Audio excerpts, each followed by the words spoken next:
Good morning, love you all students. आज हम लोग टीचिंग मेथड पर चर्चा करेंगे। आगमन और निगमन विधि पर चर्चा करने के बाद आज हम लोग स्पेसिफिक कुछ मेथड्स की चर्चा करेंगे। आज के बाद जो मेथड हम लोग पर्टिकुलरली क्लास में पाठ पढ़ाने में प्रयोग करते हैं, ऐसे मेथड में आपके सिलेबस में पहला जो मेथड लिखा जो प्रेस्क्राइब किया हुआ है, जिसे हमें और आपको जानना है, वह मेथड है lecture cum discussion method. Lecture cum discussion method का मतलब होता है this method is a combination of lecture method as well as lecture method and discussion method. Actually हमको और आपको ये जानना चाहिए कि ये दोनों अपने आप में भी एक सेपरेट मेथड हैं, लेकिन जब दोनों का एक सुंदर कॉम्बिनेशन बना दिया जाता है तो ये मेथड ज़्यादा प्रभावशाली हो जाता है। लेक्चर मेथड का प्रभाव जो है वो डिस्कशन के साथ बढ़ जाता है और डिस्कशन का प्रभाव लेक्चर के साथ बढ़ जाता है। तो इस तरह से लेक्चर कम डिस्कशन मेथड का एक बहुत ही सुंदर कॉम्बिनेशन होता है जो सामान्यतः भूगोल पढ़ाने के लिए बहुत उपयोगी सामान्य कक्षाओं में होता है। तो अब देखिए लेक्चर और डिस्कशन मेथड का, लेकिन इस बात को हमको ध्यान में ज़रूर रखना चाहिए कि लेक्चर और डिस्कशन मेथड का प्रयोग जब हम करते हैं तो वह उच्च कक्षाओं के लिए करना बेहतर होता है। उच्च कक्षाओं का मतलब होता है आप 8th, 9th, 10th इन कक्षाओं के लिए ये दोनों मेथड ज़्यादा सही होता है। वरना नीचे अगर हम 5वीं से लेकर के 7वीं कक्षा तक अगर इसका प्रयोग करेंगे तो उन कक्षाओं के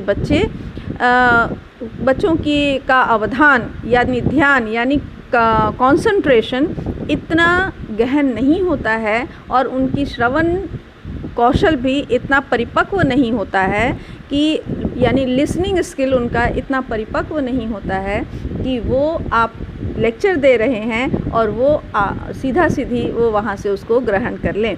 तो ऐसे में सामान्यतः इसका प्रयोग कक्षा 8 के बाद करना चाहिए।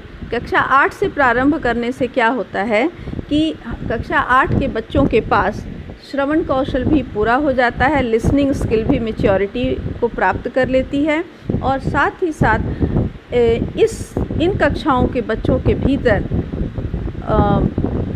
तार्किक क्षमता, विवेक क्षमता और निर्णय लेने की क्षमता का भी विकास हो जाता है।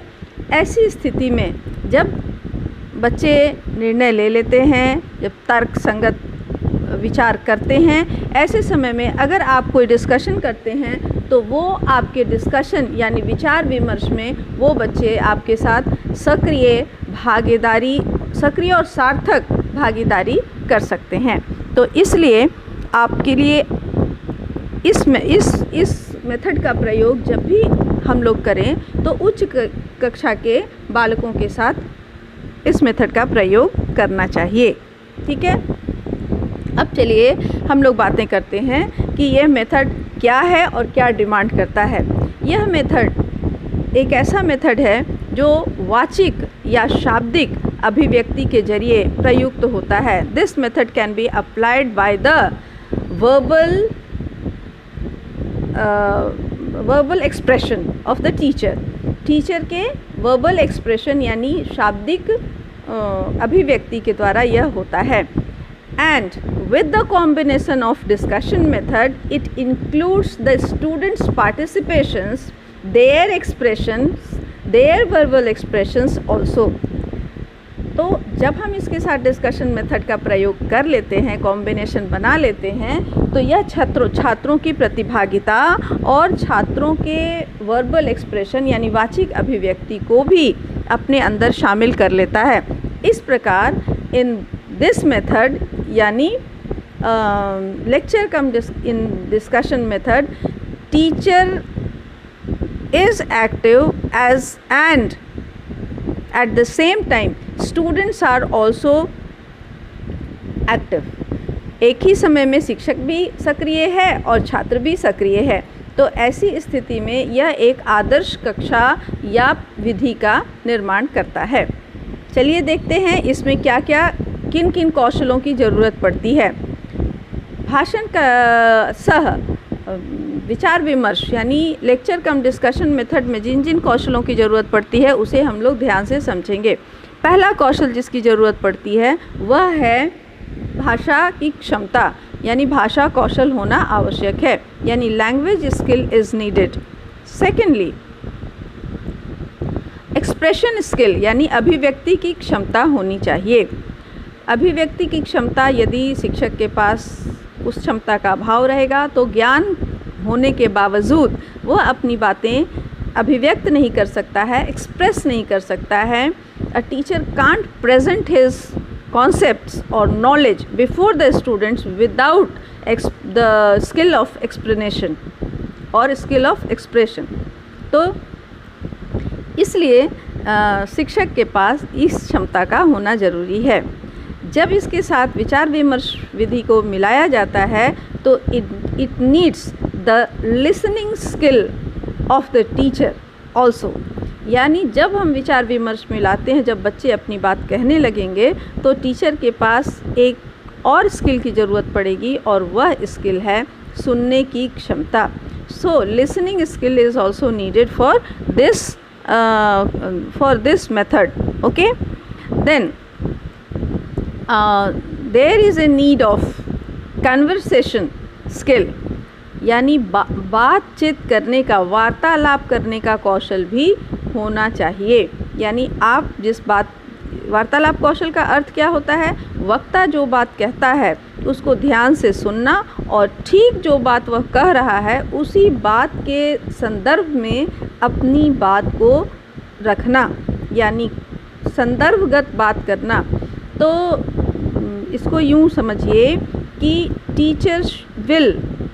teacher will listen to students carefully and he will participate in the conversation with relevant points। So relevancy जो है यानी प्रासंगिकता जो है वह बहुत ज़रूरी है।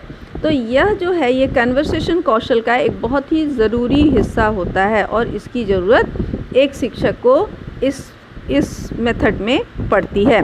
तो इसका हम लोगों को ध्यान में रखना चाहिए। स्टूडेंट्स, कल आप टीचर बनेंगे और आपको ध्यान में रखना है ये एक बहुत ही कॉमन मेथड ऑफ टीचिंग है। इस मेथड ऑफ टीचिंग का प्रयोग हम हर मेथड के साथ करते हैं। लेक्चर मेथड का प्रयोग हम हर मेथड के साथ करते हैं और डिस्कशन का भी प्रयोग हम हर मेथड के साथ करते हैं।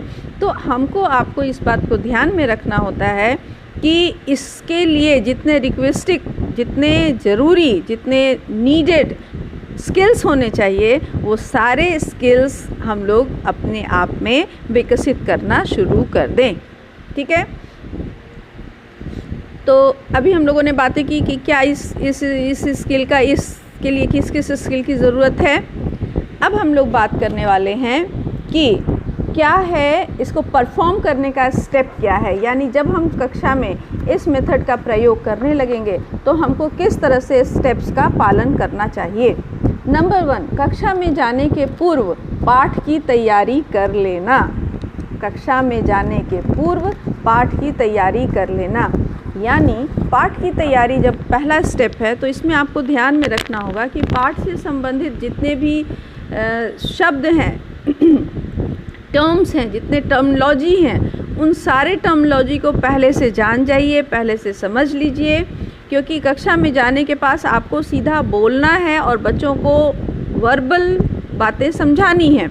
तो ये टर्म्स आप वहाँ पर खोज नहीं सकते हैं, इसलिए या फिर प्रैक्टिकली आपको दिखाने के लिए कोई स्कोप नहीं रह जाएगा। इसलिए आप इन सारे टर्म्स को और इन सारे शब्दों का चयन आपको पहले से कर लेना है और तब आपको लेक्चर मेथड के लिए आगे बढ़ना है। देन शब्द संख्या या बोलने की गति और बोलने का कितना बोलना है, बोलने की मात्रा, इन दोनों को का एक रूपरेखा तैयार कीजिए और उसकी एक लमसम मात्रा भी आप तैयार कर लीजिए। ठीक है, जब आप इस मेथड को लेके जा रहे हैं तो आप इसकी एक मात्रा तय कर लीजिए कि आधा घंटा में मुझे कितना बोलना है और उनसे कितना सुनना है, यह आप तय कर लीजिए कक्षा में जाने से पूर्व ही।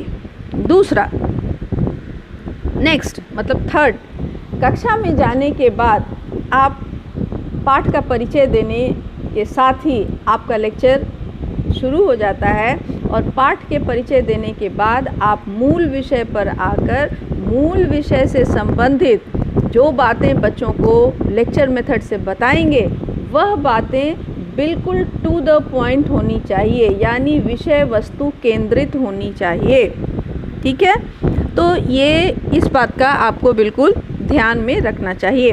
अब इसके साथ आपको कन्वर्सेशन यानी कि डिस्कशन मेथड को कॉम्बिनेशन देने के लिए आप एक अंश को पढ़ा लीजिए, पढ़ाने के बाद एक पॉइंट को पढ़ा लीजिए, पढ़ाने के बाद पुनः बच्चों के पास उस पॉइंट को लेकर जाइए और उनके साथ डिस्कस कीजिए और डिस्कस करके फिर आप एक नतीजे पर पहुंच करके उस पॉइंट को कंक्लूड करके तब आप अगले पॉइंट पर जाइएगा। तो इस तरह से आपका ये डिस्कशन मेथड भी आपका पूरा हो जाएगा। इस तरह से ऐसा करते हुए सारे शिक्षण बिंदुओं को आप पढ़ा लेंगे और शिक्षण बिंदुओं को पढ़ाने के बाद फिर आप क्या कीजिएगा, आप कंक्लूजन कर दीजिएगा। कंक्लूजन करते समय बच्चों के साथ डिस्कशन ज़रूर कीजिएगा और तभी अगर आप बीच बीच में बच्चों के साथ डिस्कशन नहीं करेंगे और बच्चों के विचार नहीं जानेंगे, बच्चों के विचार से अपने लेक्चर को समृद्ध नहीं करेंगे, तो आपकी यह विधि पूर्णतः सफल विधि नहीं होगी।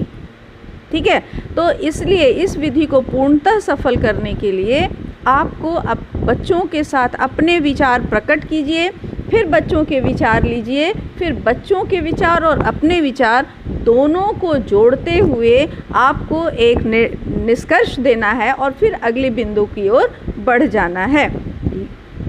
तो इस तरह से आपका और आपके विद्यार्थियों का दोनों की भागीदारी इस शिक्षण विधि में बराबर की बनती है। ठीक है, भाषण देते वक्त आप केंद्र में रहेंगे, एक शिक्षक केंद्र में रहता है, लेकिन विचार विमर्श करते समय छात्र केंद्र में रहता है।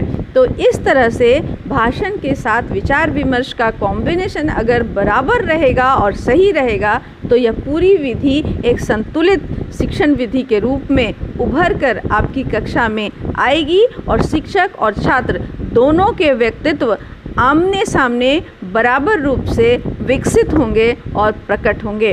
तो आज की कक्षा इतने ही। अगली बार हम लोग विचार करेंगे कि इस विधि के क्या लाभ हैं और इस विधि की क्या क्या कमियां हैं। All the best students, that's for today. Love you all students, bye bye.